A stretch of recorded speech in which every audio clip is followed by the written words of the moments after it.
One of the things like people talk about a lot in like sort of craft, especially if you're doing, more than one point of view, is like no head hopping, right? Which is like moving back and forth between people's heads. But like she does this and it works great. Constantly, there's a whole lot of head hopping in this book and it's great. Most of my books are dual point of view. If there's a scene where like he's pushing her up against the wall, right? I want to be in her head so that we know she likes that and that she is encouraging that. That's something that I think about a lot.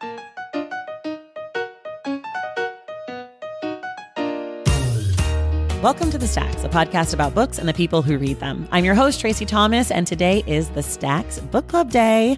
I am joined by New York Times bestselling romance novelist Jasmine Guillory to discuss our February pick, Indigo by Beverly Jenkins. This book is set in the 1850s. It is a historical romance that follows Hester Wyatt, a formerly enslaved conductor on Michigan's Underground Railroad, who is tasked with protecting Galen Vachon, a vital member of the Northern Network, as he recovers from injuries. Their initial clash gives way to deepening romantic feelings. Today, Jasmine and I talk all about this novel, including plenty of spoilers. We get into the differences between contemporary and historical romance writing, and we gush about the skills and talents of one Miss Beverly Jenkins. Be sure to listen to the end of today's episode to find out what our March book club pick will be. Everything we talk about on each episode of The Stacks is linked in the show notes.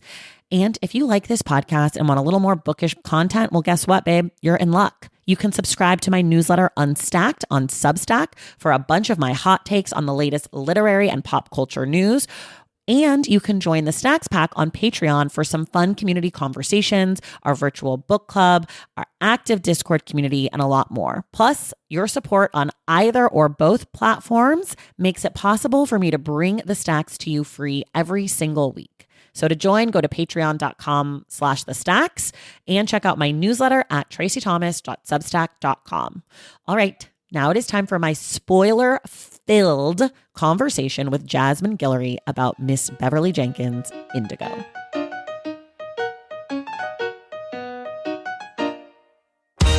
All right, everybody, we did a romance this month. I am so excited to talk about it. It is book club day. I am joined again by the wonderful Jasmine Guillory. Jasmine, welcome back to The Stacks.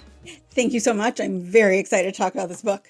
Before we dive into Indigo, since we last recorded, you had an announcement. So can you just quickly tell the people what was announced and when they can expect to get their grubby little paws on it? Yes, I announced my next book. It is my young adult debut. It comes out October 6th, and it's called It's Only Dancing. It's a little updated Black take on Dirty Dancing with a Black former ballerina who gets drawn back into dancing via the hip hop dance instructor at the family camp that her parents drag her to in the summer. And then there's lots of dancing, there's some romance, there's some political activity. It's all very fun. So can't wait for people to get to read it. Today we are reading Indigo by Beverly Jenkins. Well, we've read it. We're talking about it. It is a romance novel. There is a mystery in it. There's a mystery. It was written in 1996. It is a story of Hester Wyatt, who is a conductor on the Underground Railroad in Michigan, Whitaker, Michigan. And the book starts, she has been tasked with caring for the Black Daniel, who is a well-known slave freer, Black guy who's bringing the slaves north on the Underground Railroad. He is stabbed by who? We don't know. Why? We also don't know. They romance. That's the premise. Yes. And we always start here. Broadly, sort of what were your thoughts overall about the book? Super high level. So it was crazy because I suggested this book and everybody had told me that like this is Beverly Jenkins' masterpiece. You have to read it if you like her other books. But I did not know much about it going in at all. Like I didn't even really know the premise because I just sort of knew it was her masterpiece. So I just didn't pay attention and was like diving right in. Yeah. And then as I was reading it, I was like, I did not realize how topical this book would feel right now. Right? Like, because the whole thing, I mean, because there's a whole big plot about like the slave catchers coming from the north to like kidnap people and take them away. And I was like, wow. Like, we're doing that right now. Yeah. Right now, right this minute. Yeah. In America. So that felt wild. And also, you know, there was a lot in because he is very light skinned and is from like a rich family and she's very dark skinned. And there was a lot of discussion about that and about like class in Black America at that time. Right. Which is something that like, I don't really deal with today, but like my family certainly did. You know, my great grandparents left Louisiana and came to California partially because my great grandmother was very, very light skinned and my great grandfather was very, very dark skinned, and like they couldn't go to the same places together. And so they came to Oakland. And so I was like reading this and was like, oh, wow, okay, there's a lot more topical stuff in here than I really anticipated. Yeah. So that was a fascinating read.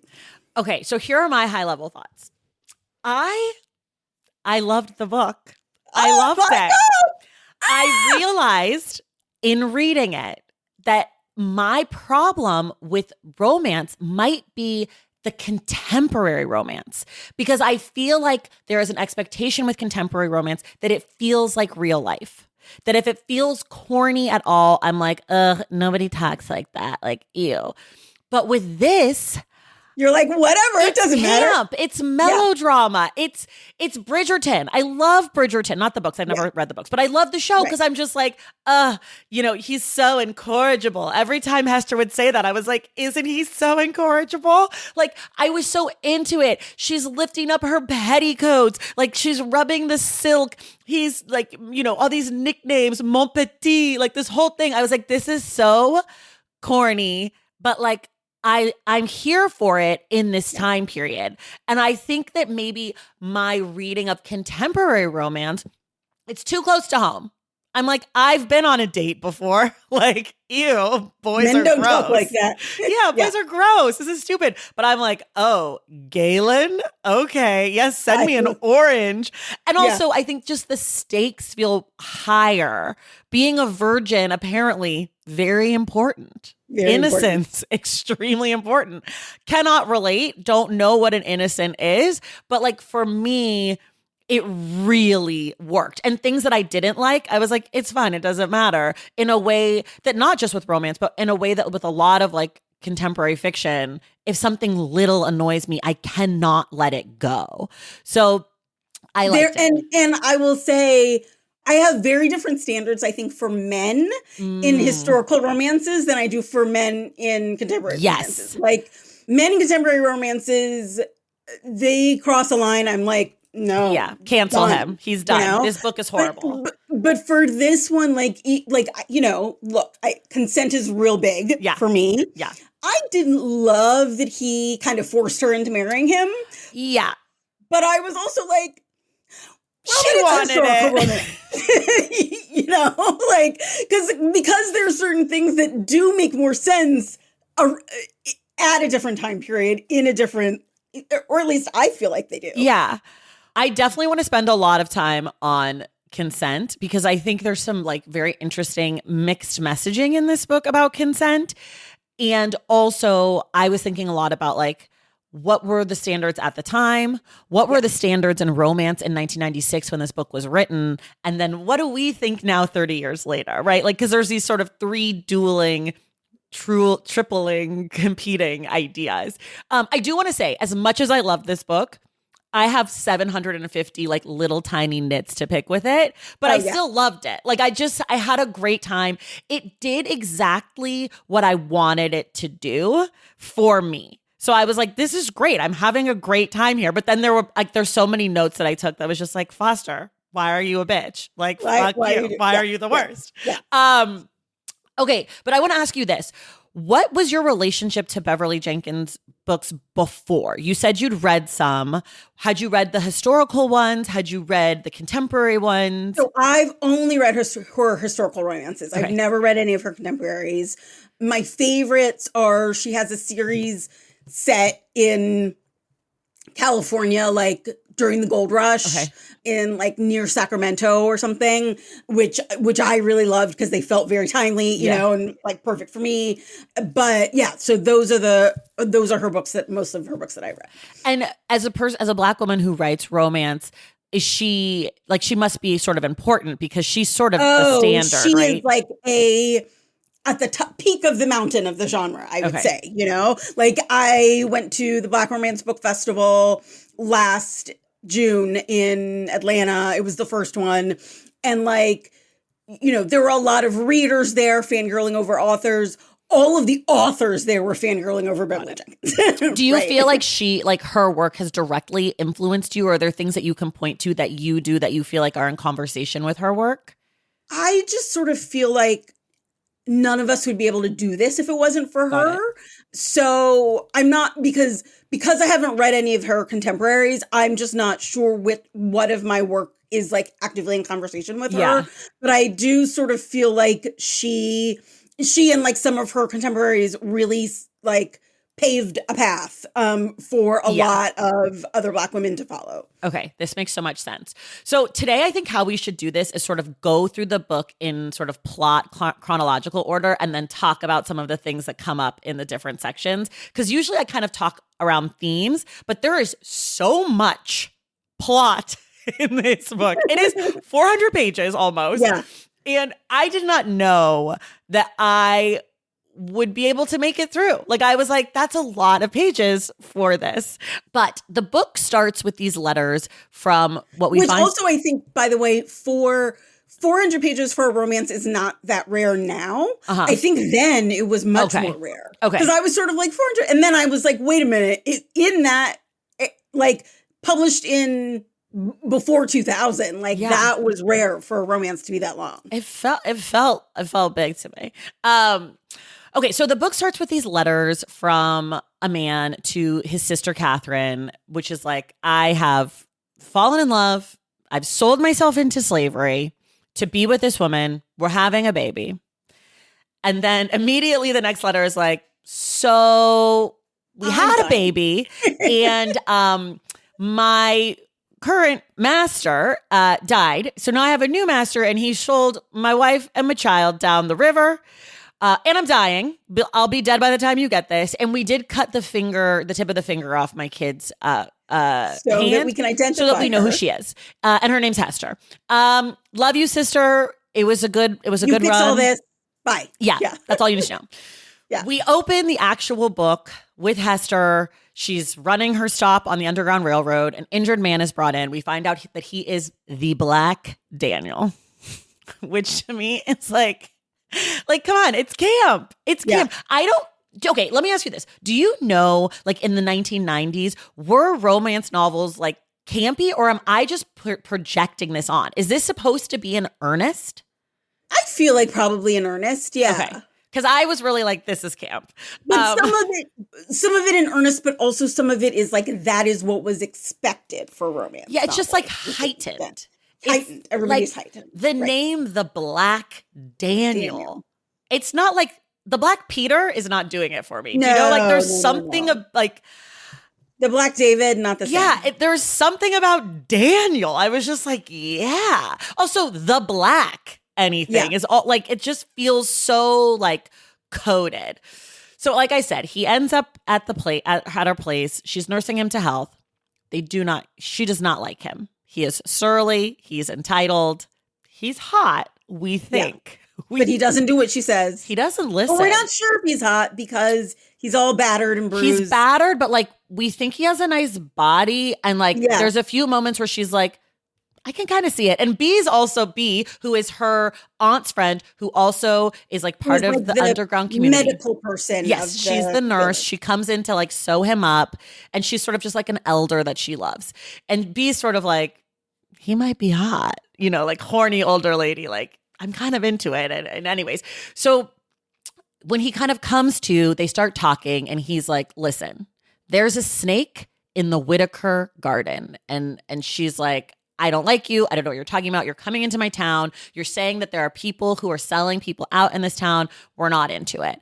And he's like, you don't have to believe me, little miss thing. Honestly, I'm the Black Daniel. Like, who the fuck are you? But like, there's a snake. Like, I heard it. There's a snake. Like, we'll figure it out. I don't care. Like, you're not safe. Whatever. They start flirting. There's, he's trying to flirt with her. She's not into it, but she's into it. Yeah. And then, she's a little like horrified. She's a little horrified. I am a woman of this parish. Why would you talk to me like that? Right. And also, like, I'm doing you a service. Like, I am here caring for you. I don't know you. I don't really like you. Like, you're sort of being rude to me. And he sort of knows he's being rude. He thinks it's funny. He thinks it's cute. What he does do is he notices her hands. Her hands are indigo colored, dark purple. And this is something that I want to talk about, which is the history that's in this book. Her hands are purple because if you were enslaved on an indigo plantation, the way that you had to sort of like harvest the indigo meant that you had to touch the plant. It is blue purple. It's like what colors jeans. And so your hands are stained. And so people who were enslaved on indigo plantations were marked by these purple hands for the rest of their lives. There's nothing you could do about it. So he instantly notices her hands and he's like, she was enslaved. And this is where we get the title because he pretty quickly turns it into his pet name for her. He calls her Indigo, which I thought was very cute. Yes. I was very into it. Well, and especially like, I think this is one thing that the romance does very well. It takes something that she's mildly ashamed of. Yes. And he turns it into like kind of a love word for her. Yes. And I feel like the things that she is ashamed of is a huge recurring theme throughout this book. And what you're telling me is that's common in romance, like the shame element. Yeah. Well, not quite exactly the shame element, but like turning around something that you don't like about yourself. I see. And that being something that he sees as beautiful. Like your thing, and that he validates this thing that you feel. Yes. Okay, got it. Yes. Romance. The thing about me is I love a rom-com like movie. Like I love a romance movie. I think it's just with the books, I need it to be a little more cringy, Like it's like almost too normal. I need like more embarrassment. Okay, so he calls her this nickname. I'm kind of going to jump ahead because they kiss, which is what I want to get to. He discovers that she has been like feeding him all of her food. She has no money. And he's like, don't ever go without because of me or anyone else. And she's like, well, you need your strength. And he's like, don't do it. Because he's kind of pushy. Yeah, he's very pushy. And then they kiss on page 100. And this is how it's described, because this is the first thing I want to talk about, which is Beverly Jenkins' euphemistic language. His mouth brushed her lips, and he gathered her in closer. She came willingly, rising up on her bare toes to meet his lips. Galen groaned as her arms encircled him. Her luscious mouth was as perfect as he dreamed. It had not been his intent to kiss her this way, not this deeply, not this slowly, not this intensely, but he could no more stop himself now than he could halt the pounding in his blood.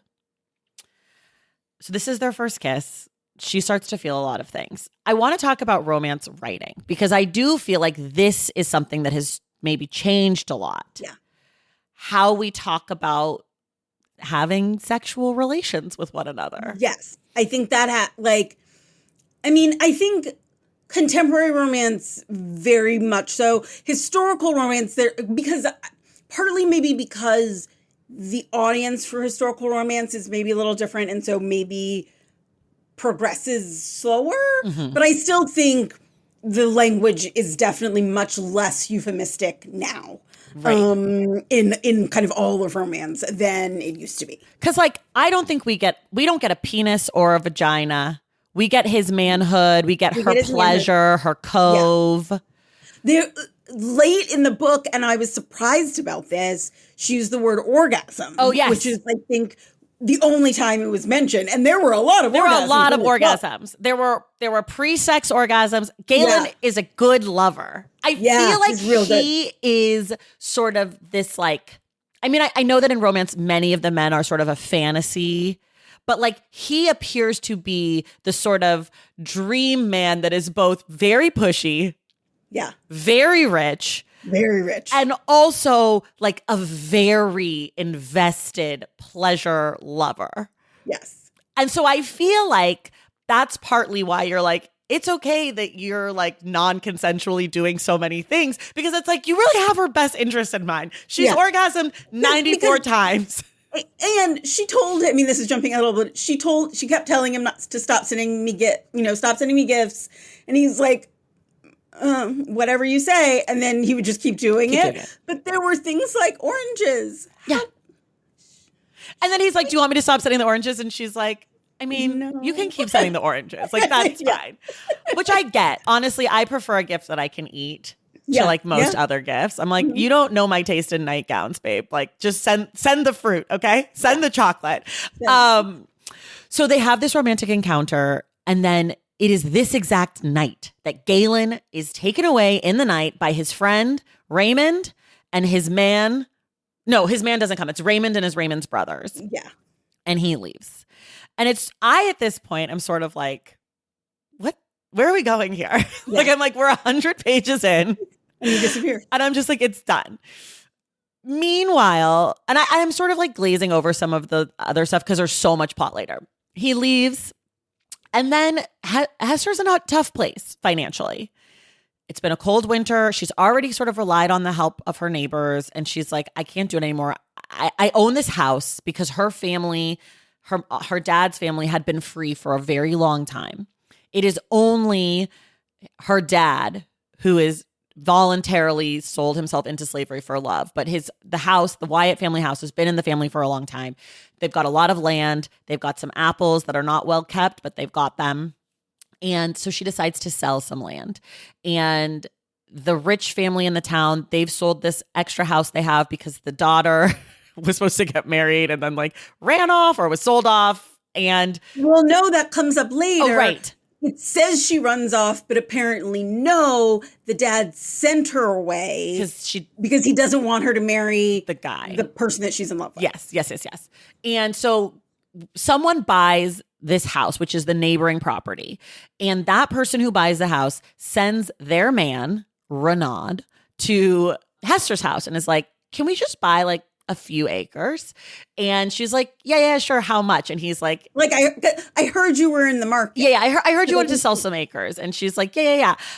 Great. He's like, can we pay you this much? And Hester sees it and she's like, oh my God, it's like 3 times too much. You literally can't. Like, I won't let you. And Renaud's like, what? And she's like, I'm so sorry. Like, I'm just a good Christian woman. Like, no. And he's like, okay, how about half? And she's like, it's still too much, but like, okay, I could do good work with this. You know, I could free the slaves with this. Like, it's fine. He leaves. I can't remember. He leaves and like leaves her a note or something. Yes, he leaves. And that's how she discovers that the Black Daniel was the one. He leaves. Who bought her land. Oh, and the Black Daniel's real name is Galen. Galeno. But he goes by Galen. That's the anglicized version. It leaves a note that's like, hey, boo. So excited to be Nabes. Yeah. And she's like, my heart. Ew. Also, ew. Why is he doing this? Also, you shouldn't have given me all this money. Yes. Also, you should give me this money. And then that night, this is one of the worst parts of the book for me. That night, he's just in her house. He just sneaks in through the Underground Railroad tunnel and just watching her sleep and leaves her like a blood red rose. And in that moment, I took a note in my notes and I said, this could also be a horror novel. Yeah. Well, because this was foreshadowed early in the book, right? Where he made her show him like all of the secret places in the house. And he was like, show me the one into your bedroom. And she was like, why? And he was like, because I want to see it. And she did. And I was like, I have read enough books to know he's going to come in through her bedroom. That's right. And the other sort of like Chekhov's gun in the book was the bathtub. It's like, oh, this beautiful black bathtub with like white etching, and it's inherited, it's exotic. And I was like, I know enough about foreshadow to know a bathtub in the first 100 pages is sex in the bathtub in the back 100 pages. Okay. Said, sign me up. Boil that water. So he creeps into her house. Very creepy. Then like the next day, guess who? Oh, I forgot to say this. This is so important to the story. Hester is talking to Galen. They're like getting to know each other when he's, in her house. And he's like, so like, what's the deal? And she's like, oh, I'm like engaged to be wed. And he's like, oh. And so in my mind, as a person who doesn't read romance, but I do know some of the things that romance people don't like. And cheater is a big X. Cheater's a big And so one. I took a note and I said, how's this going to work? I'll tell you how it works out. First, she says, this is just a marriage of companionship. We don't love each other. Our minds just get along well, whatever. And so I said, okay, maybe this is going to be it. But then Miss Bev was like, don't worry. I don't want you to have any feelings about Foster. Okay. I live for Foster. He's my favorite loser ever. She gets a note that's like, Foster's going to be in town. He's back from studying at Oxford. So she's like, I got to pick him up from the depot because that's my boo, even though we're just friends, but we're going to get married. She shows up. She has this terrible ride, Oh, by yes. the way. She has a terrible mule. It's a terrible ride. Muddy, but she's doing it because this is Foster. She has to do it. She has to go pick him up. Foster's her boo, unfortunately. Yeah. Mm-hmm. But guess what?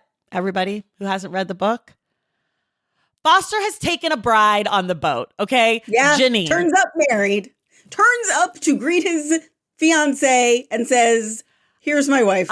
I've been struck by love. She's pure sunshine. I'm like, ew. Also, just like, honestly, bro, you don't have to gas up the new girl, No. Like, you already married her. You don't have to be like, oh, she's so great. I love her so much. Like, okay, Foster. I want you to be best friends. Yeah, I want you to be, like, it's like, Foster, just drop the news and go. Honestly, get one of your friends to pick you up. Like, so disrespectful. And then he's like, did you just come to say hi or did you want to give us a ride home? And she's like, I guess I'll give you a ride home. And then the mule is fed up with Foster's shit and won't move.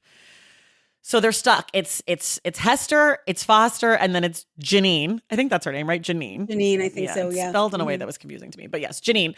And they're stuck. And Foster's like, I saw a house back a little bit. I'm going to go check in. Well, if you are listening to this podcast, you know whose house that is. You know who's coming. You know who rescues them. You know who comes. He's hot. He's rich. He loves to go down on women. It's Galen. Here he is. He's got a big horse. He's got a big carriage, and he's got a big heart, among other things. And he picks them up and he small talks with them. And one of my favorite scenes in the whole book is Galen and Foster talking about race. Like them, like sort of like having like a little big dick competition, and it's so funny, it's so cringe, and I love it. And so basically we've solved the problem of her having been betrothed pretty quickly and like pretty effectively, because Foster, we find out, is an asshole. He keeps saying mean things about Hester. Like, he's like, Hester's he no says beauty to her face that she's not beautiful. Yeah. I think here's the line. He says, women, this is a little bit after, but he says, women can be quite remarkable, can't they? Take Hester, for example. She's no beauty, but her mind is first rate. And then Janine says, what about me, Fosty? And then he says, you, my darling, are as beautiful as Sheba. This is in front of Hester. Also, the way Janine, who we will talk about much later, calls him Fosty. Fosty. It's so good. Oh, It's so funny. And Janine is just like, she's dumb as rocks. That's how she's presented to us. Very beautiful, has a large bosom. That's sort of what we know about her from Jump. And they've met on this thing, and she's sort of just like a pretty girl, and they're so in love, and she's so in love with him, and he's so in love with her, and that's it. And everyone gets it and feels bad for Hester because her like nerdy sort of boyfriend has found like a hot babe, essentially. Yeah, right. She's sort of the dumb blonde archetype, though she's not blonde, to my understanding. Yes. Then we kind of jump forward a little bit. She goes, Foster wants to build a school. So Hester is like, he's still my friend. And more importantly, this is good for the community. The school is good for and I know that Galen is sort of into me. We've made out a few times. He's put his hand up my skirt a little bit and I liked it. And he's rich. He has a lot of money. He's rich. And he's sort of teasing this idea that he might, be the benefactor. So she's like, I'm going to go sort of see what can happen. She goes and she meets John Brown. And John Brown is important to this story because I have not told you all Hester's backstory, which is that she was, as we said, enslaved. And the way that she is freed is that a speculator, who is a person who basically would travel from plantation to plantation, looking for people to buy, to sell to other. Like it would be like, oh, I need a girl with small hands who can work my loom. And it'd be like, oh, this guy's selling his girl with small hands. Let me kind of be the middleman. So a speculator comes. Obviously, he looks at her. He sees her. He checks out her hands. He checks her out. She ends up getting sold. She's devastated. She has to leave her only friend. She has no mother. She has no father. She's got this one friend and her friend's mom.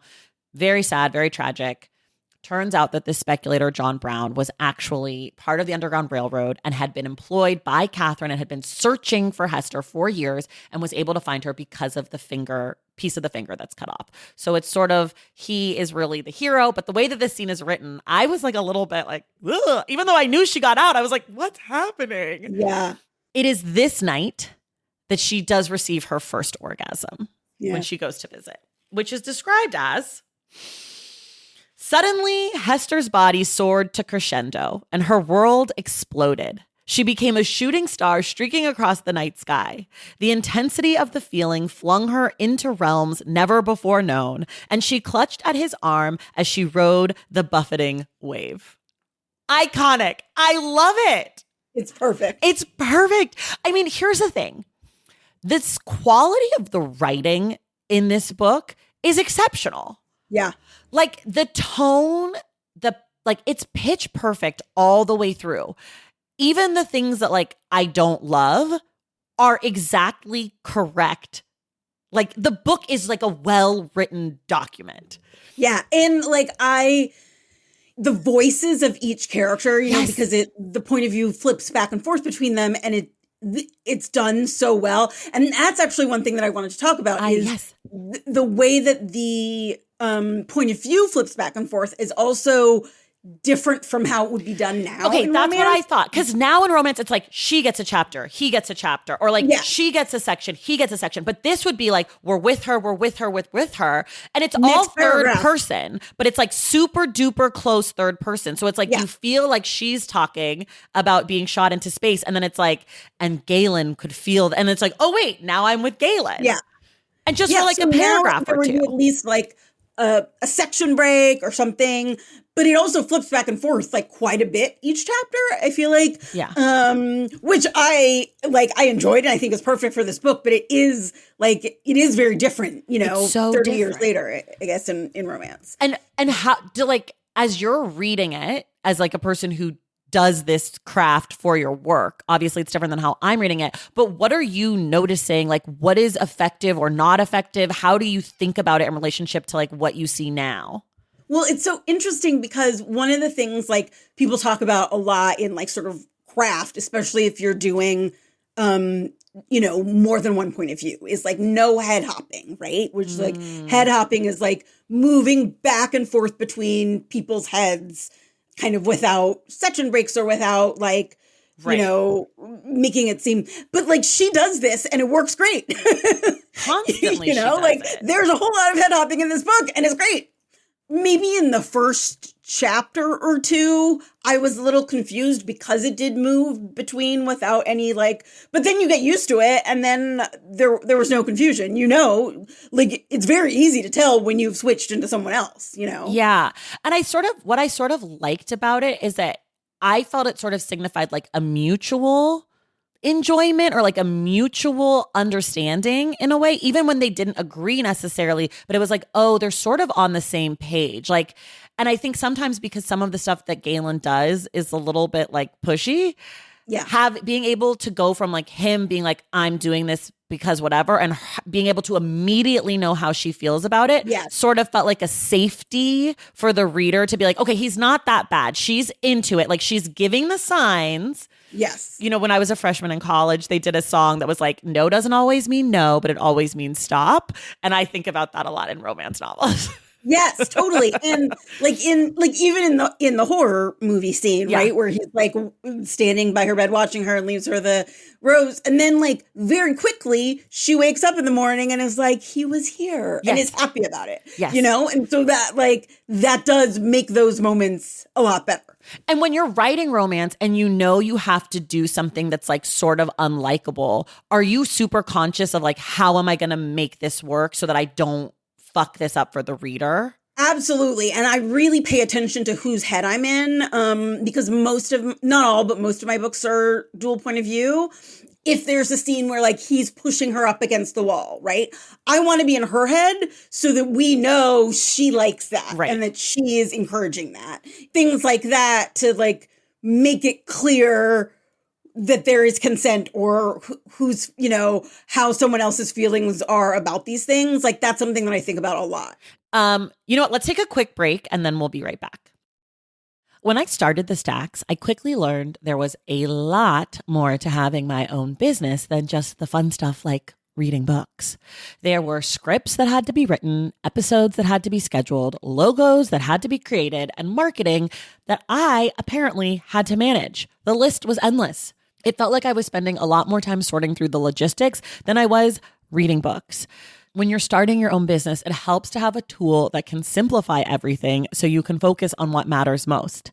That's why I want to introduce you to Shopify. Shopify makes starting your own business feel seamless with hundreds of ready-to-use templates to build your brand identity, AI tools to help you write copy and enhance images, and built-in marketing tools to create bespoke email and social media campaigns and reach even more customers. The best part?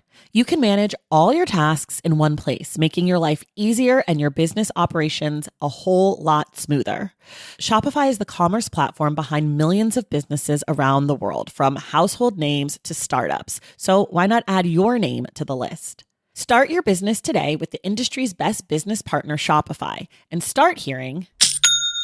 Sign up for your $1 per month trial today at shopify.com/thestacks. Go to shopify.com/thestacks. That's shopify.com/thestacks. February doesn't have to be all about romance. It's also the perfect time to show yourself some extra love. For me, that means indulging in life's little comforts like getting a good night's sleep and, of course, making time to slow down and curl up with a good book. I am in a season of my life where I am looking for peak relaxation. And if there's one brand I'm turning to make these moments at home feel 10 times more luxurious, it's Cozy Earth. Cozy Earth is all about elevating the everyday with high quality pajamas, blankets, and bedding that take self-care to the next level.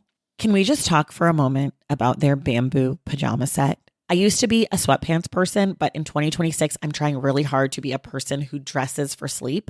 And their jammies are silky soft, so lightweight. They keep me cool all night long, but they're not so thin that I feel cold when I'm wearing them in the morning. Cozy Earth's products are not only insanely comfortable, but they're also risk-free. They offer a 100-night sleep trial that gives you 100 nights to try their bedding before deciding to keep it or return it or exchange it.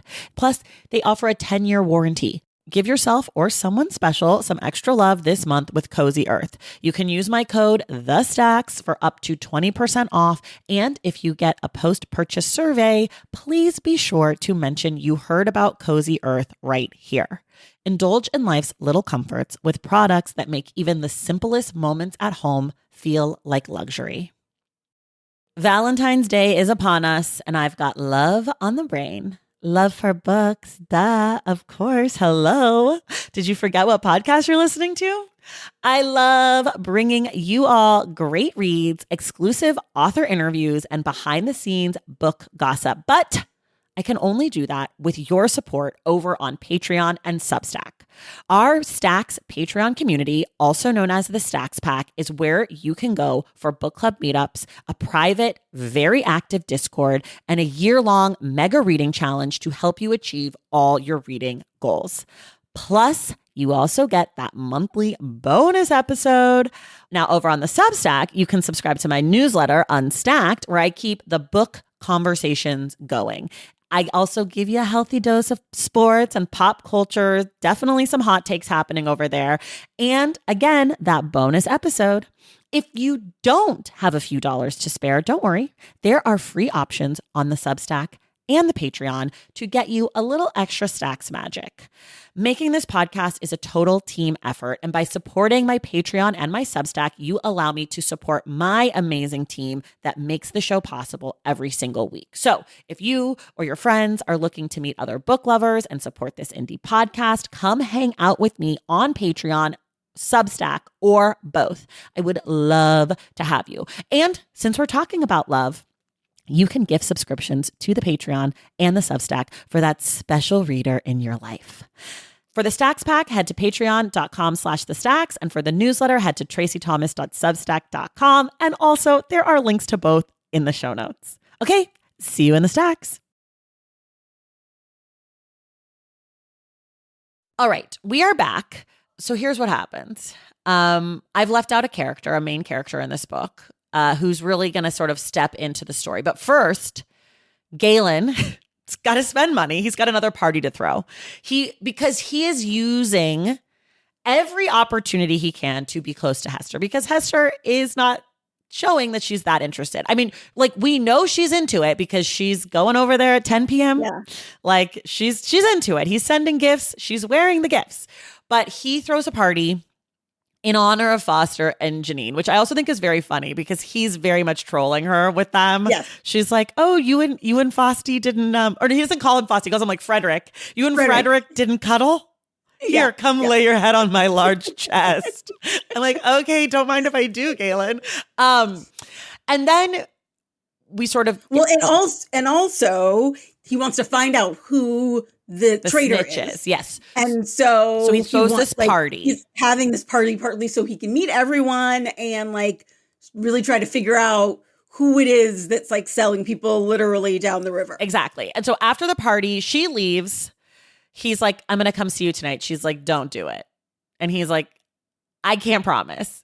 So obviously he's coming. He shows up at her house. She's tried on one of the silky negligees he's gifted her. And he's like, "But first, we need to go over the list of everyone who was at the party." So they go over the list. Nothing. So sexy time. Now, this is this thing that I've left out. There is a slave catcher in town. He's got a perfect villain name. His name is Ezra Shue. The names in this book are, every single one is perfect. Perfect. Ezra Shue. It's genius. He has captured Fanny and James Blackburn. They are Hester's neighbors. They're sort of just like, they're no big deal in the town. They're not like causing a ruckus. They're just, regular people. They're just regular people who happen to escape the cruelties of chattel slavery. And so Hester and the ladies of the Underground Railroad community, they work up a plan. They work up a scheme. Hester and her switch outfits and hairstyles, and Hester stays in the jail where she's being kept, and Fanny is escaped. The men work up a scheme to escape James, which we don't really hear about because there's nothing to do with us. There's no sex there. Like, we don't know. Yeah. We don't care. Nobody's having sex there. Yeah.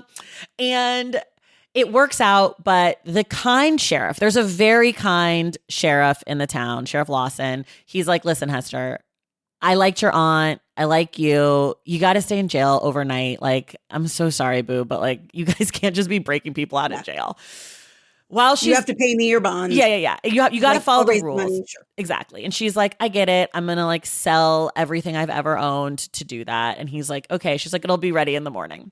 And then he's like, "By the way, I promised my wife I would go to see like the city's performance of Our Town or whatever.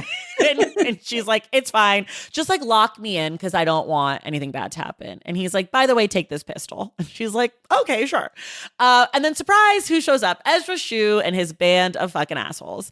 And they're like, we're going to rape you. And she's like, I'll shoot you. And they're like, no, you won't. So she shoots like next to him. And because of the gunshots, Fosti and Galen and everybody comes and they're like, what's wrong? And then the sheriff comes and Galen's like, you want $75? Like, here's $1 million in gold. Please release the lady. Just throwing gold on the floor. Yeah, he literally has a package of gold. He's like, here you go. Here's gold. This is a big moment because Galen has now again shown up and sort of forced himself into the conversation, which is, very par for the course. But we love it because we don't want to be in jail. No. He got her out of jail. Exactly. We continue forward. Galen admits that he is in love. But I appreciate that she had the gun. She's shooting the gun before Galen came. Yes. Our Hester, while she is an innocent, she is no damsel in distress. No, she's a fighter. She's a tough lady. She's hard. She's no stranger to hard work, right? Like she's taking care of everything. Them, but she'll use them if she needs to. For a slave catcher any day. Yeah. Okay, so Galen admits that he's in love with Hester on page 228 in my copy. And he's like, I love you. And she's like, it doesn't matter. We could never be together because I'm formerly enslaved and you appear to be extremely wealthy and light-skinned. Yeah. And he's like, do you think I care? By the way, I have to note, she called him the color of butter, which delights me. And we talked in the last podcast about Kin by Tara Jones. And one of the things that I loved in that book was that she also called a character the color of butter. And I just love that description so much. Yes. For a light-skinned Black person, like the color of butter. Yeah. Yeah. I love it. And I love we'll get to this a little bit later, but I do love the sort of super detailed, nuanced discussions, intra-community in this book, because a lot of the things that this book is doing, someone in the Stacks Pack referred to it as adult American Girl doll, where it's you get a story, but you also get a lot of history. And I feel like a lot of what Beverly Jenkins is doing is teaching about 100%. The fugitive slave laws and all these things. There's a lot that I know about slavery in America. I did not know the Indigo stuff at all. Oh, I only knew that because Imani Perry. Black and Blues, because Indigo's a big part of that. Yeah. But there's all sorts of little fascinating things like that. And I felt so what I appreciated about it is I appreciate the teaching and the history, but what I liked about sort of the intra-community stuff was that it also felt very much for Black readers and not about teaching. It was 100%. Little things like the color of butter or the kind of conversations. There's a moment later that we'll talk about with B where she says something and I was like, that's right. Of course you would do that. It's not super attractive to do that, but of course. And so I really appreciate that because I think while she's clearly doing teaching for people who don't know, she's also reserved pieces of this book for Black people to be this is our story and this isn't actually for white audiences or uneducated audiences. Next thing we know, Janine, our little cutie patootie with the big tits and is very shy. So shy, but not so shy not to be found having sex with Lem at the schoolhouse. In the schoolhouse. And for those of you who don't know, because I didn't tell you, Lem is B, the town nurse lady, her son, who has recently appeared on the scene. B had escaped when her kids were young. She was not able to bring her kids north. And Lem escaped himself and found his mother. So it's this reunification, and Lem is horny, and so is Janine, and they're lovers, and they're having sex in Foster's school, in Foster's school. He just got the funds. And Galen and Hester find them. And Hester is bringing over books. She's bringing over books for the schoolhouse. We love books. My God. Not in front of the books. Yeah. And immediately Janine is like, if you fucking say a word, I will tell everyone that you guys are fucking. And I said, They actually have not had sex yet. I've been waiting. Yeah. They have not had sex yet, first of all. And second of all, I thought Hester and Galen played this totally wrong. They should have said, it's crazy that you think that. I'm the benefactor of this school and I happen to have books. You might have think you saw something, but we just met on the road with you. It's insane that they don't go that way. They go, don't say anything. And she's like, I will if you say anything about me. I didn't like that. And they're like, well, we won't say anything, but... Yeah. We won't say anything, but then Galen's also like, but if you say something, I'll have you skinned and dried. Yeah. And she's like, okay, like, please do. After that, we do have sex. On page 253, we finally have sex. Here it is, ladies and gentlemen. You've been waiting. I certainly was waiting. Blah, blah, blah, blah, blah. To ready her for his possession, Galen slid a finger into her virgin cove. Iconic. She tightened around him and he shuddered. His own pleasure was put off a moment so he could enjoy the sight of her. He eased his fingers out once more, touching, circling. Then, while she lay dazed, pulsing, and keening softly, he eased his manhood into her damp heat. Hester stiffened. Oh my God. I love it. I love it. She's stiffened. The next day, okay. Go ahead. So I don't remember if this happened right before the sex or right afterwards. But after seeing Janine and Lem having sex, because Hester's virgin eyes had never seen anything like this before, she goes to B, who's like the midwife for wait. She actually goes to Galen and she says to him, what Janine and Lem doing, is that what our next step is? Yes. And he's I like, loved that she phrased it that way. And he's like, yes. And she's like, it looked painful. And he's like, only once. And I'm here to tell you it's actually not only once. It can happen later in life. And not that I would know. Because I'm also a virgin with kids. Yeah, obviously. Jesus, obviously. Married.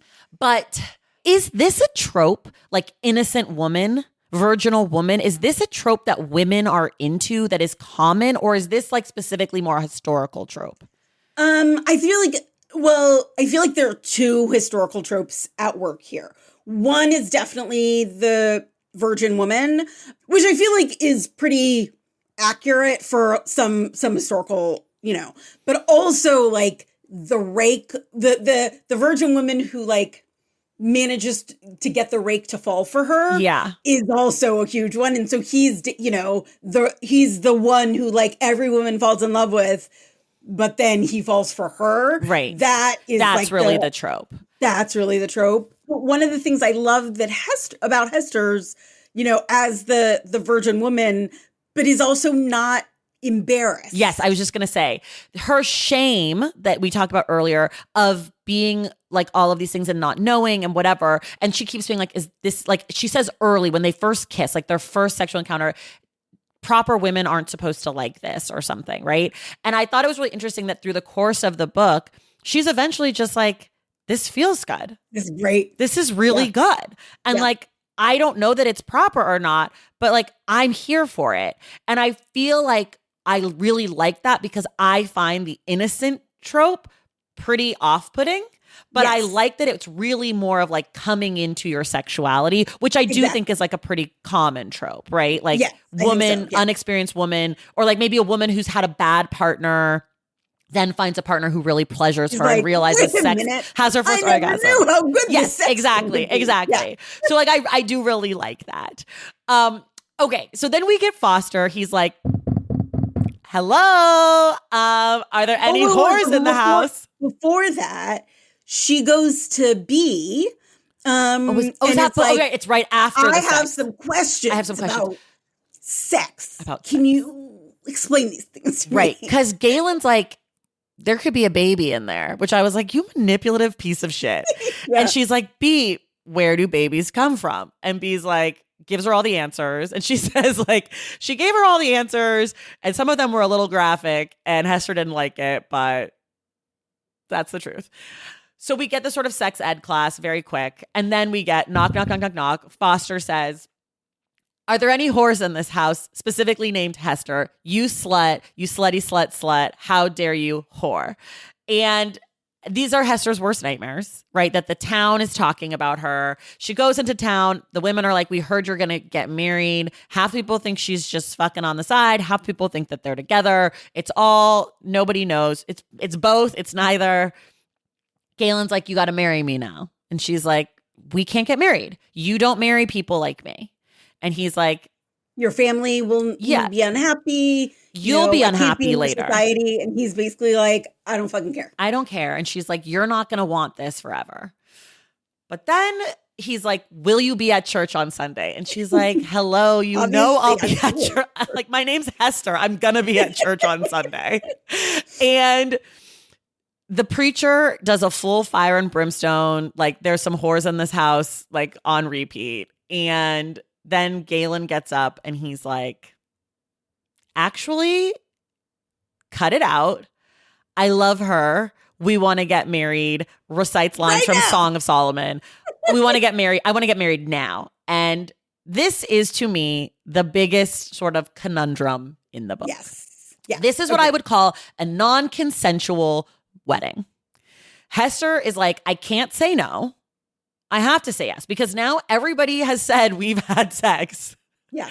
And like, this man is up here quoting Song of Solomon. He's talking about me. Yeah. And so she says yes. But here's my thing. Earlier in the book, multiple times, Galen says, you'll always have a choice in this.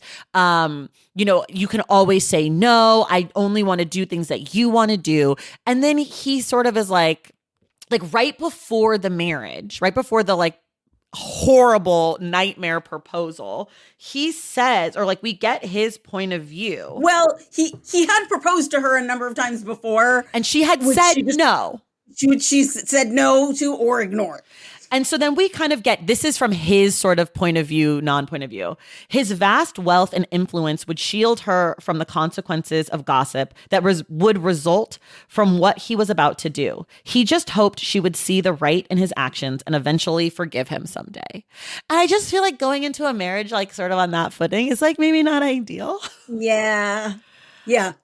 I mean, it's sticky. Yeah, it's sticky. That's the only real sticky part of the book for me too. But it's not a small part of the book. This is the marriage. Isn't this the thing? This is the happily ever after in a lot of ways. At least our first one. Yes. And she forgives him really fast. Yeah. Like we've mentioned, he's quite good in bed. From what we can understand. Yes. Yes, I do wish she had had a lot more choice in the marriage. It just feels super unsexy to me. It seemed like she was wavering because there was no, because like for the whole time when he would say I want to marry you and she would say no, and he would say it stronger and she would keep saying no, and like her answers were like she never really seemed like she was right. If she had said I would love to marry you, but I can't. Yeah. But she says no. Yeah. No. And even when we're in her point of view in the church, she's not loving it. No, she's like, I can't say no now. Yeah. It's troubling. And I think to her credit, Beverly Jenkins just sort of zooms right the fuck through. She says, this is not great. Let's keep going. I think I can get you guys back. Like, that's sort of how I read it. She's like, this is the only way I can get from here to there. And I'm going to do it in about a page and a half. And we're going to be done. We're going to have orgasms very quickly after this. So then after this, we sort of dive back into this mystery abduction situation, more or less. There's another family that is abducted by Shu. A bunch of the men kind of go to chase them down. It ends in the death of Branton Hubble, who was the sort of beloved of Catherine, the aunt, but also like a leader in the community. And it's very sad. Then we have, and there's more that happens here, but that's what you need to know for now. Then we have Veda, who is Galen's grandmother, an evil woman. Evil woman. Everybody hates her. Yeah. The Maxie, the like head of household, the aunt, the cousins, the like girl, the ex-girlfriend, like everybody hates her. She dies. They have to go back. And basically this scene just provides us more of like, this is the world from which he comes from. These people will hate Hester. He doesn't care. He loves her. This solidifies that he is really bad about it. And that he will do a very good job standing up for her. Yes. That like he is 10 toes down for Hester. They come back home. Her house has been ransacked. Her papers are gone. This scene upset me so much. It was very upsetting. I mean, okay. In romance, normally, the wedding is sort of usually towards the end, right? Yeah. There's 120 pages after. That's what's very interesting, like the structure of this book, because also, obviously very early on, you knew that they were endgame, but it feels like often the sort of like third act dark place. We don't have it. Well, we do but have it's not a breakup. We have a dark place, but it's not it's in the book, but it's not their relationship. Yes. They don't have that in their relationship. I mean, they have some ups and downs, but they don't, the thing in the book is not really into that. Right. Which I thought was just a really interesting structure of the book. I think that's also why I like this book, because I usually hate third act breakups because I'm usually just like, but I know you guys are going to get back together. So like, why am I reading this? And like, where does this end? Let's get back to the romance. But yeah, the darkness, it's almost like something that actually brings them closer. Yes. And we also get this moment like, because he's on the Underground Railroad, she's on the Underground Railroad, and they're both sort of like, we're married, but we're not giving up this work. Yes. Like, we will continue this work. She's got people still showing up at her house even while she's not there. He's leaving to go like rescue babies and shit. And it's just like, we're a hot do-gooder couple. Yes. Like, and I appreciated that. It was interesting because going back to when she was in the jail cell, right? Foster comes in with Galen and other people.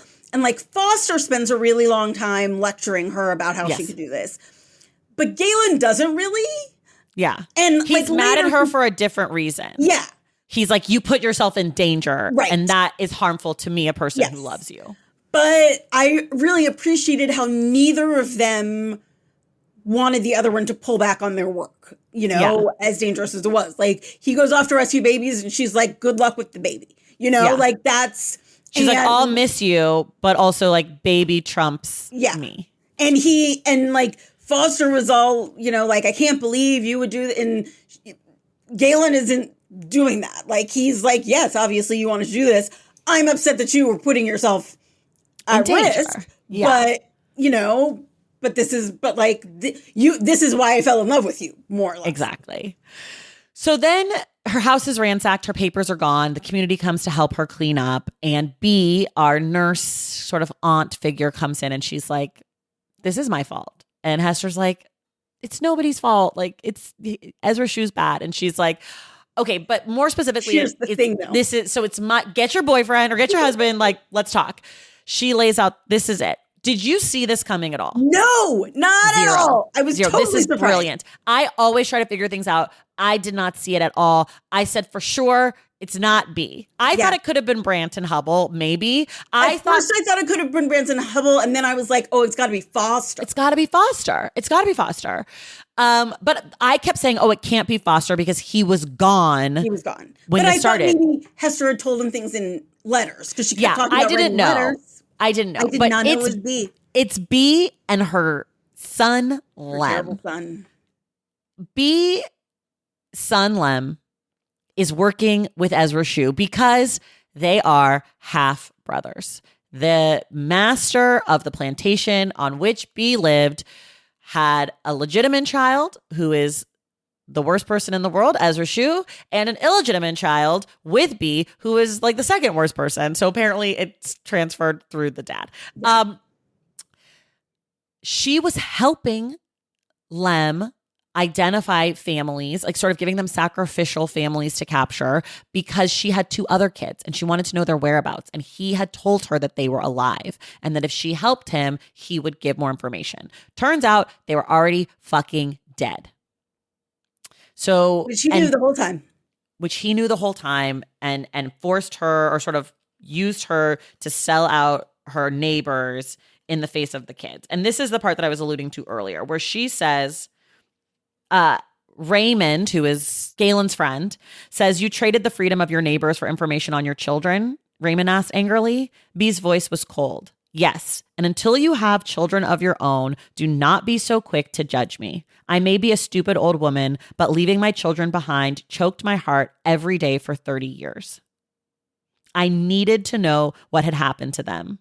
Lem told me they were alive, but wouldn't say where until I aided him." And I'm like, that's right.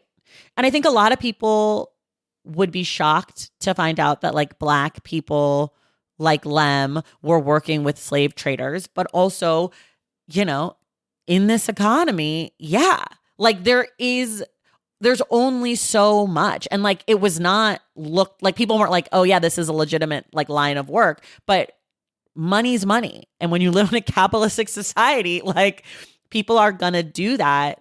And like, you know, he got his comeuppance. They killed him and branded him with the words traitor and threw him in the river. Yeah. But like he's not a outlier in the sense that people weren't doing this. No. And like he is not the one who says this later in the book. Someone else who does. But like basically what is being Black ever done for me? I don't care about this community. I want the money. Right. And you know. And the person who says that, let's just go there now. So after this, a few pages later, like 2, Janine and Foster come to Hester and they're like, oh my God, Janine just saw Sheriff Lawson. Oh, because I don't know if we said this.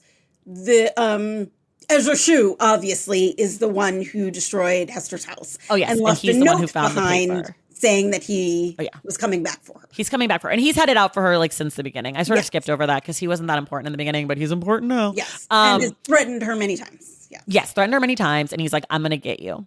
And so Janine is like, they've got Galen, and at this point, it's like nobody's to leave Hester alone. The guy who's watching her, one of Raymond's brother, immediately is like, I'll go back to the house. I'll go back to the house and get other people. No. And you stay here with these people. Your whole job was to like stay your with only job. You were just brought into this book because like Jeanette likes you and because we need you now to do a good job. You failed. She gets in the carriage. Hester gets in the carriage with Janine and Fosty. Moments later, Janine pulls out a gun. She's like, drive south, bitch. And Foster's like, what?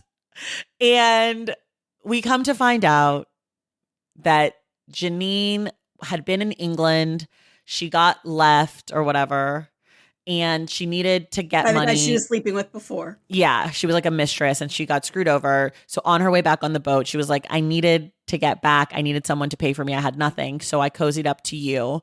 And you could bring me to Michigan. And I had found out that my like boo, Lem, was there. He just reunited with his mom. So they weren't just like random lovers. They were like, go the distance. Yeah. What do you guys call it? End game. They were end game. Okay.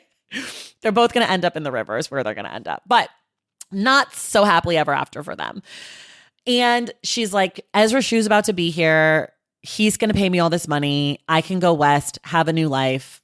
You know, being Black didn't ever do anything for me. I don't care. This was a curse. Like, fuck all of you. Foster's like, wait. You were my perfect, beautiful wife. Yeah. What do you mean? I fell in love with you. And he's like, rushes towards her and she shoots him. Yeah. And she's like, I could kill you in 1 second. If you move towards me again, I will. And I was like, I've never liked Janine more than in this moment. I've got to be honest.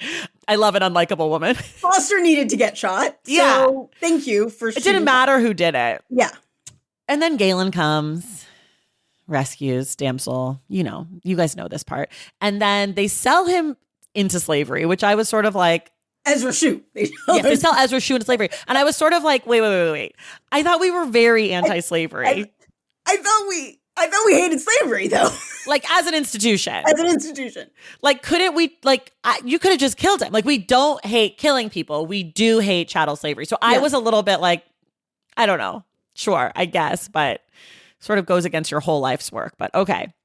And then Hester's like, by the way, I have a secret baby. Yeah, by the way. There was a tiny secret baby trope. There's a little baby in here. It's not like a full secret baby, though, but it's like secret baby light because he doesn't know, but she knows. But she's not really keeping it from him. She's more just waiting for the right time. Yes. She's like, we're having a baby. Everyone's so excited. And then he's like, hey, when's your birthday? And she's like, don't know, don't care.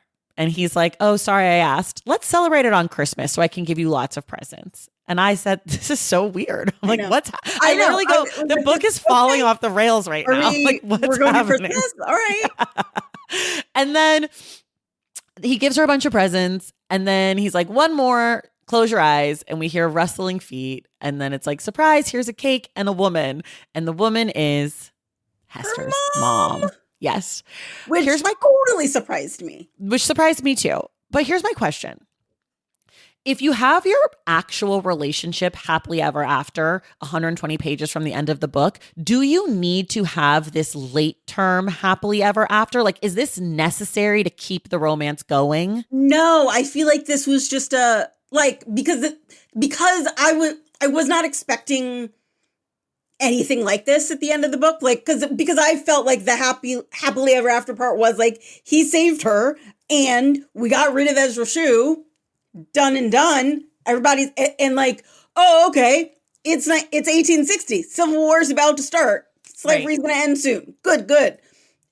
And then her secret mom shows up. So that I think was just a little bonus. Just a little bonus. Okay, I wasn't sure because I've never read a romance where the happily ever after happened so early. Yes. So I was like, do you have to have like a later one that's like, really, this is the one? Okay.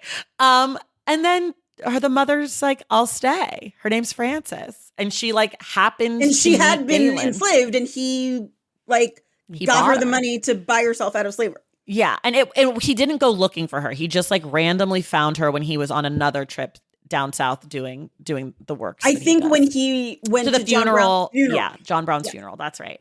And that's the end of our book. Now, I've written a list of tropes. Tell me if I got them. Okay. We talked about the virgin rake thing. Sick bed. Is that a trope? Like nursing to health? Definitely. Okay.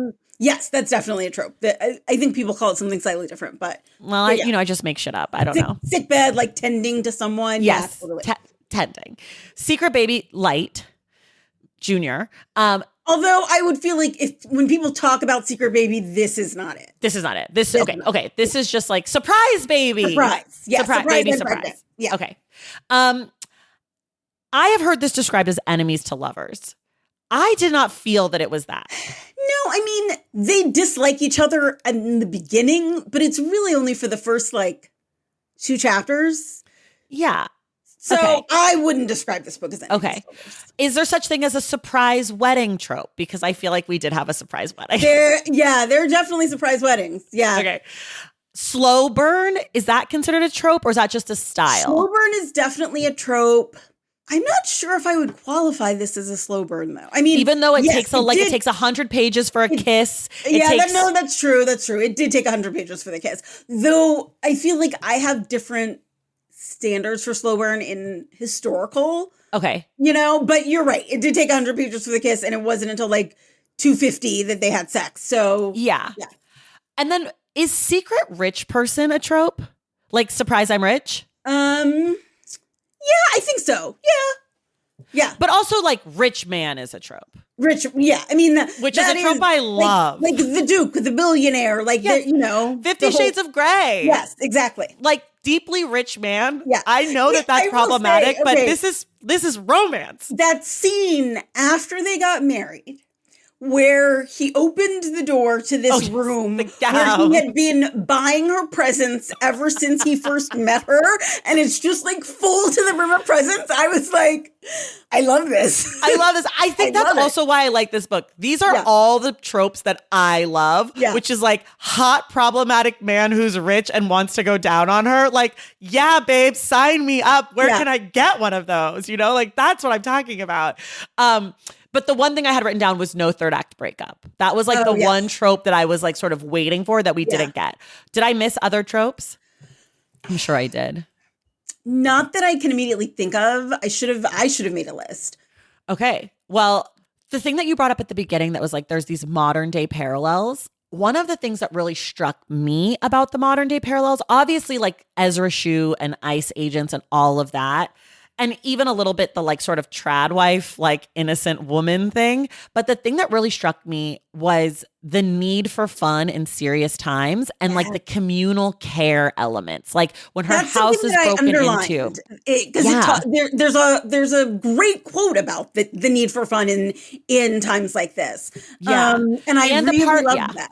Yeah, and the part when he's introducing her around to all the like important figures at his house, and she's like, why are they all here? And he's like, well, you know, to take care of you. And she's like, oh, do they owe you that much? And he says, well, we all owe each other that much. And I was like, that feels like what the conversations we're having right now. Yeah. And like in a less sort of direct comparison way to like the ICE stuff, certainly like the work and the ethos of the Underground Railroad, I think we often think of as sort of like an adventure film. And that this was reminding me that it's much more about like care work and community work. And I think she really beautifully exemplified the thinking behind it. Absolutely. And just the scenes of like the community, there's an emergency in the community and they all come together and solve it. Like, yeah, those are some of the most beautiful parts of the book for me. I really loved like when the women went into the jail and they're like, all right, we're going to fix this. And they like surround the woman in jail and Hester stands in for her. Like, those kind of things where they come together and solve a problem and they like don't have to, I mean, even though there was a secret Viper in the mix, but like they know that the community is there for them. And I loved that. Okay. The last thing we always talk, well, has there ever been a movie of this? No. And I would watch this movie every day for the rest of my life. I feel like Beverly Jenkins books, so many of them would be amazing movies. Like this is the thing, like talk about Bridgerton, right? Like her books would do so well because so much of the dialogue is so kind of perfect for a movie dialogue and and it's like the discussion about the clothes and like the meals and she Regagine, whatever his name, he could be Galen. He could be Galen. I mean, he's not quite light enough, but we'll go with it. Yeah. We'll put him in whiteface. It's fine. But like, it's right there, everybody. Shonda, it's right there. I feel like this is like the romance novel version of Sinners, right? Like we need to get some of the like, you know, the big fancy black men directors to start doing some romance novels. Like, I'm with you because I would eat this shit up. This is so good. The last thing we always talk about is the title and the cover. We talked about the title a little bit. I have this absolutely dreadful cover, this like new cover. It's like words and like diamonds and pearls. But I saw the Clinch cover. It's stunning. Beautiful. It's beautiful. Yeah. People who don't know, I learned about this. The Clinch cover is the cover that has like the people in the embrace. They're clinching one another. So that's what it means. It's old school. They do it now, but it's like drawings. But in the olden days, it was like pictures or drawings of pictures. It's like what you think of when you think of a romance novel. And the Clinch cover on this is so hot, though he is also too light in that cover. I mean, too dark in that cover. Too dark in that cover. Yeah. But also I think that's because it's hard to show a light-skinned black man without making it look like interracials. Yeah. No, I get it. But I was like, why do I have this cover that looks like anything when I could have a cut? Like, and there's other iterations of the cover, but those ones with the people are really smoking hot. This was so fun. I love the title. I feel like it's a great title for the book. Yeah. I had no idea. What it was going to be. There's just she pulls off so many delightful surprises throughout the book. And I really appreciated that. Like, I was like, what's going to happen? I really didn't know. I didn't know what to expect. And I just felt like she really did so great. I feel like the one thing, because I was sort of like dreading the end of the book because I could tell it was leading up to Hester being captured, right? Yeah. But luckily, because also I don't like, that kind of stuff stresses me out. And I was like, I don't want it. Yeah. But like, she was only captured for a few pages. It was fine. A few pages. And she was like amongst friends mostly. Like, even though we hate Janine, it was like, it's Janine. Like, I'm not worried. Right. And she even says, I just have to stay alive long enough for Galen to come. Yes, and I was like, that's right. Yeah. That's true. Yeah. Yeah. And we know you're going to be safe because it's romance. We know it's going to save you. So it'll be fine. Yeah. I went in sort of dreading the book because, as you know, I'm not really a romance person. Yeah. And I walked out being like, this is the best thing I've ever read. Like, I loved it. I love it so much. Okay, well, everybody listening at home, stay tuned to the end of the episode to find out what our March book club pick will be. And they can pre-order your book now. They can pre-order my book now anywhere where you pre-order books. I always do signed pre-orders from East Bay Booksellers, which is my local Oakland bookstore. But you can pre-order books wherever. And tell them the title of the book one more time in case they forgot. It's called It's Only Dancing. Well, thank you so much, Jasmine. And everyone else, we will see you in the stacks.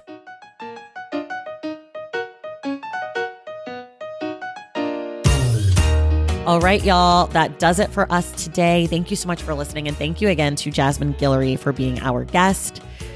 Our book club pick for March is Paradise by Toni Morrison. We will be discussing the book on Wednesday, March 25th. This will be our 9th Toni Morrison novel discussed right here on this podcast. And you've got to tune in next Wednesday to find out who our guest will be for this conversation. If you love The Stacks and you want more of it, head to patreon.com/The Stacks to join the Stacks Pack and check out my newsletter at tracythomas.substack.com.